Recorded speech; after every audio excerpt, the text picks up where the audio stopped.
nuyoo di leen ziar bu baax a baax ñu ñëw sunu waxtaanu tey bi bëgguma dellu si waat trop si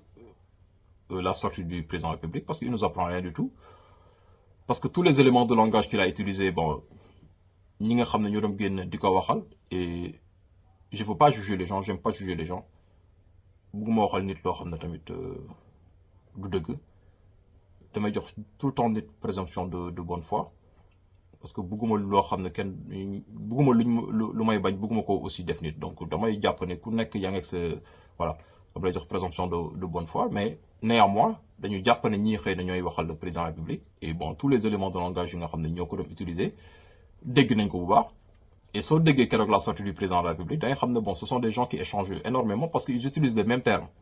après du ñëpp bien sûr parce que am na ñoo xam ne franchement da nga la ñu xool fan yi bon je sens que ce sont des personnes intéressées et loolu day am malheureusement groupe bu nekk boo gis muy ànd y a des gens qui sont intéressés ñoo xam ne ay ngëm-ngëm affaire yu demee ne nekkul si ñoom loolu day am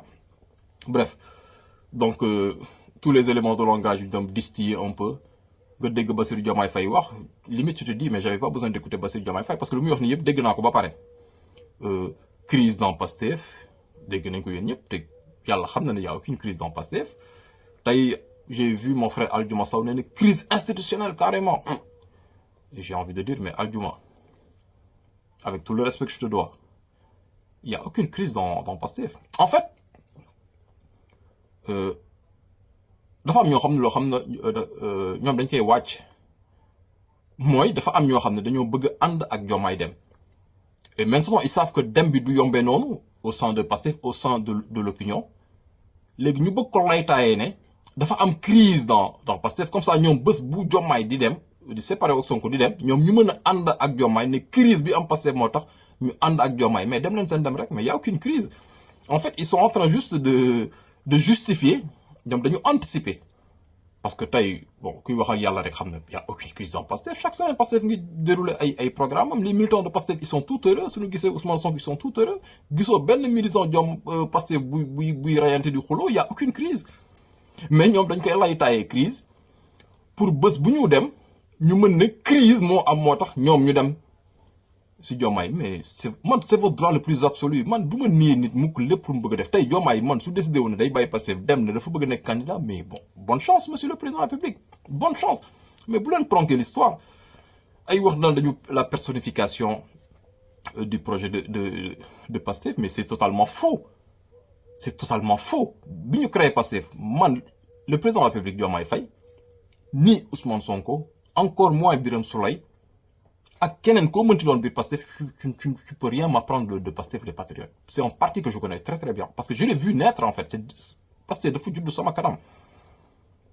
ñu daan waxal Pastef au début ay ñoom Correa la Alioune Gueye DG Petrosen bon il y avait beaucoup de cadres aujourd'hui dans Pastef qui étaient pas encore dans le parti mën naa lim ñu bëri xëy na lu may wax ni vidéo damay fàtte peut-être soo limee tuuti après bon ay ñoom Jeanne bi nekk États-Unis damay fàtte son nom de famille ñoo nekk ak Aïcha Touré la vice-présidente Assemblée nationale ñun ñoo nekkoon ci réseau yi même au début à la radiation de Ousmane Sonko est-ce que xam nga ne man mii ak Frances Hélène Gueye ñoo naan live pour défendre Ousmane Sonko réseaux sociaux yi parce que Ousmane Sonko en fait dañ ko tëjuloon buntu yëpp man ay Frances Hélène Gueye ñoo naan live di défendre Ousmane Sonko la première interview de Ousmane Sonko à Paris bu mu njëkk dem Paris c'était Mati Trois Pommes moo ko defoon ci oto donc c'est quelque chose bu ñu fekkee dañ ko fekkee on a vécu tout ça et naan personnification Ousmane Sonko bu ñu créé Pastef en fait une brillante idée il fallait koo xam ne mooy porter ce projet de jeunes fonctionnaires yoo xam ne voilà xam nañu lan moo ciy fekk donc ils ont proposé à Ousmane Sonko mu diriger le Pastef Ousmane Sonko li may wax ni defe naa dégg ngeen ko ci Ousmane Sonko dégg ngeen y a beaucoup de membres de Pastef qui ont déjà raconté l'histoire li mu la ñu wax ni pour vous dire que raconté moo leen ay film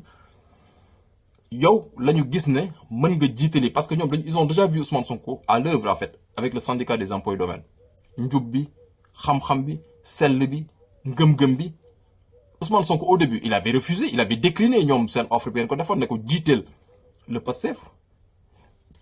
finalement lan la leen wax est-ce que xam ngeen lii ñu yëkkati est-ce que xam ngeen coono yi ñu si mën a fekk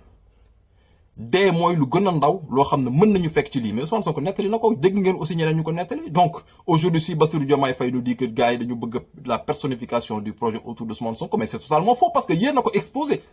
et lan la si jëlee si exposition bi ngeen ko exposé il a été radié, il a été diffamé, calomnié, gazé, barricadé, emprisonné. Mais personnification bi jamono ñu tëj ko njabootam jamono ñu koy gazé jamono yu muy grève de la faim jamono yu muy daj lu mu daj yëpp ci nguuru Macky Sall mais personnification bi xanaa da arrangé woon yéen lu tax new leen non Ousmane Sonko yow bul personne bàyyil ñun Macky Sall bi ñu gazé bàyyil ñun Macky Sall ñoo barricadé Diomaye kenn xamul sax këram pourtant mi ngi dëkk Dakar kan moo mën a dox na la fii mooy kër Diomaye dañ ko mus a barricadé dañ ko mus a gazé mais personnification bi alors dans ce cas pourquoi avant vous aviez accepté cette personnification ba tey ngeen falu naan ay personnification y a pas eu de personnification c'est vous qui lui avez demandé de diriger le Pastef les patriotes c'est ça la vérité looluy dëgg. Maintenant tous les éléments de langage qu'il dit si crise dans Pastef machin y a pas de crise dans Pastef mais partez si vous voulez partir en fait loolu rek laa bëggoon wax ci vidéo bi y a beaucoup de choses que je voulais dire mais bon là ça va être un peu juste ñu ngi tuub bu baax